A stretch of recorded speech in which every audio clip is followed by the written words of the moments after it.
بدقسمت خاندان ناران جا رہا تھا کہ اچانک سے راستے میں ارادہ بدلا، مشورہ کیا کہ ہمیں سوات چلے جانا چاہیے۔ اس بات کا انکشاف اس فیملی کے سربراہ جو سیالکوٹ میں موجود ہے، جن کی تصاویر آپ ونڈو کے ایک سائڈ پر دیکھ رہے ہیں، فیملی کے سربراہ نے اس بات کا انکشاف کیا کہ میرا خاندان ایک گاڑی کروائی تھی جس میں 21 افراد سوار تھے، وہ گاڑی ناران جا رہی تھی۔ اچانک سے میں نے اپنے بیٹے کو کال کی اور پوچھا کہ بیٹا کہاں تک پہنچے۔ بیٹے نے مجھے بتایا کہ ابا جان ہم نے ارادہ کیا ہے اب ناران نہیں جائیں گے بلکہ ہم سوات جائیں گے، بس کچھ ہی دیر میں ہم سوات پہنچنے والے ہیں۔ بزرگ شہری کے بقول کچھ گھنٹے بعد میں نے دوبارہ اپنے بیٹے کو کال کی کہ بیٹا کہاں پہنچے ہو، تو بیٹا کہنے لگا کہ ابا جان سوات پہنچ چکے ہیں، صرف ناشتہ کرنے لگے ہیں۔ بزرگ شہری کہنے لگا کہ میں نے بیٹے سے پوچھا کہ آپ لوگ تو ناران جا رہے تھے، پھر اچانک سے سوات کا پلان کیسے بن گیا؟ تو بیٹا کہنے لگا کہ فیملی نے مل کر مشاورت کی کہ ہم سوات چلے جاتے ہیں، لیکن گھر سے ہم ناران کغان کے لیے یہی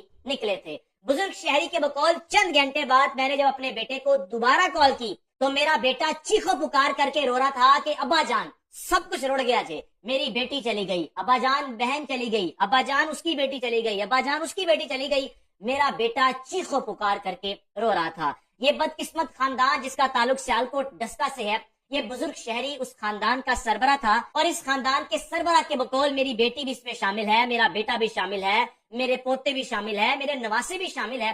سب کا سب کچھ ختم ہو گیا۔ یہ بزرگ شہری جب میڈیا سے گفتگو کر رہا تھا، بات چیت کر رہا تھا، تو پیچھے سے گھر سے خواتین کی چیخو پکار کی آوازیں آ رہی تھی۔ آپ ایک لمحے کے لیے سوچیں کہ اس خاندان پر کیا گزری ہوگی جس خاندان کے ایک گھر سے 10 سے 14 افراد کا نماز جنازہ اٹھایا جائے گا۔ اس بدقسمت خاندان کے وہم و گمان میں تھا ہی نہیں کہ ارادہ ناران کا بنایا ہے، سوات جا رہے ہیں، شاید سوات ہمیں موت بلا رہی ہے، اور اسی طرح یہ خاندان خود اپنی موت کے پاس چل کر گیا، اور سوات ناشتہ کرنے کے دوران اچانک سے سیلابی ریلا اس پورے خاندان کو بہا کر رہ گیا۔ ویڈیو سوشل میڈیا پر وائرل ہے۔ جو ویڈیو دیکھ رہا ہے وہ اپنے اندر اپنے آپ سے سوال کر رہا ہے کہ جب یہ خاندان مدد کے لیے پکار رہا تھا، جب اس خاندان کے ایک ایک افراد نے ایک دوسرے کا ہاتھ پکڑ رکھا تھا کہ پکڑ کے رکھو، بچنا ہے، گر نہ جانا، لیکن کیا معلوم تھا کہ سیلابی ریلے کی رفتار اتنی تیز ہوگی کہ وہ سب کے سب افراد کو بہا لے جائے گا۔ اس خاندان کا تعلق سیالکوٹ ڈسکا سے، اگر محلے کی بات کی جائے تو محلہ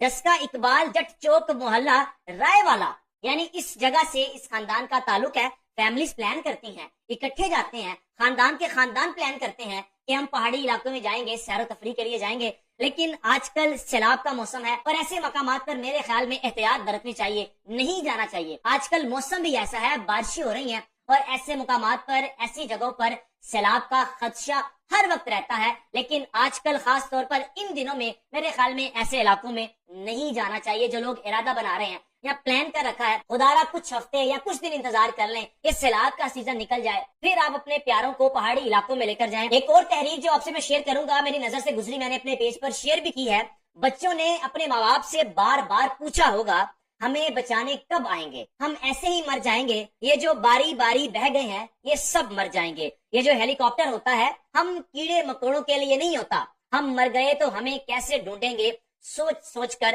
دل پھٹ رہا ہے۔ یعنی سوشل میڈیا پر یہ تحریر میں نے دیکھی، میں نے اپنے پیج پر بھی شیئر کی کہ کس طرح سب نے ایک دوسرے سے باتیں کی ہوں گی۔ بچوں نے اپنی ماں کو کہا ہوگا، اپنے باپ کو کہا ہوگا ابو ہمیں بچا لو، اماں ہمیں بچا لو، لیکن وہ بدقسمت ماں باپ بھی کیا کرتے جو اپنی جان بھی نہیں بچا پائے۔ صرف میری اطلاعات کے مطابق 1 یا 2 افراد کو زندہ بچایا جا سکا ہے، باقی سب کے سب افراد اس سیلابی ریلے کی نظر ہوئے اور آہستہ آہستہ ان کے بے جان جسموں کو نکالا جا رہا ہے۔ مقامی صحافیوں کے مطابق یہ جو آپریشن ہے بڑا مشکل ترین ہوتا ہے، ٹائم لگتا ہے، کیونکہ سیلابی ریلے کی رفتار اتنی تیز ہوتی ہے، نہیں معلوم کہ وہ بے جان جسموں کو کہاں سے کہاں لے جائے اور کہاں جا کر بے جان جسموں کی تلاش کی جائے۔ 5 سے 6 افراد کو تو نکالا جا چکا ہے، اور میری اطلاعات کے مطابق جو سیالکوٹ کے صحافی ہیں ان کے مطابق 6 افراد کے بے جان جسموں کو سوات سے سیالکوٹ کے لیے روانہ کر دیا گیا ہے، اور کل ان کا نماز جنازہ ادا کیا جائے گا۔ سیالکوٹ میں اس وقت صف ماتم ہے، اس علاقے میں صف ماتم ہے، رہنے والا ہر محلے دار شہری وہاں کا پریشان ہے۔ ہمارے شہر کے پیارے اس دنیا سے چلے گئے، یعنی آپ سوچیں کہ محلے دار شہری ہم سب اتنے پریشان ہیں،